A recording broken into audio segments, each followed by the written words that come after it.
Welcome to my YouTube channel. In this video I am going to show you how to edit PDF in Google Docs. So if you want to edit PDF in your Google Docs, what you have to do is, first of all, the step 1 is just add a PDF to your upload a PDF to your Google Drive. So upload it on your Google Drive,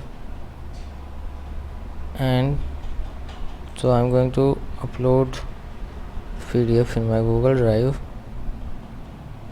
like this and open. Now upload.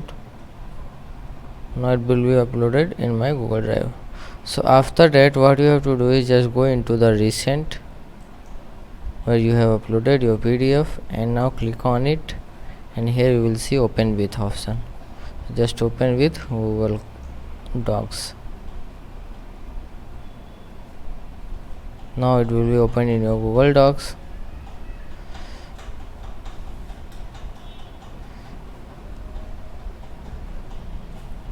This has been uploaded. So now what you have to do is just click on anywhere and start editing. So like this you can edit, and you can just click on it and download in your mobile.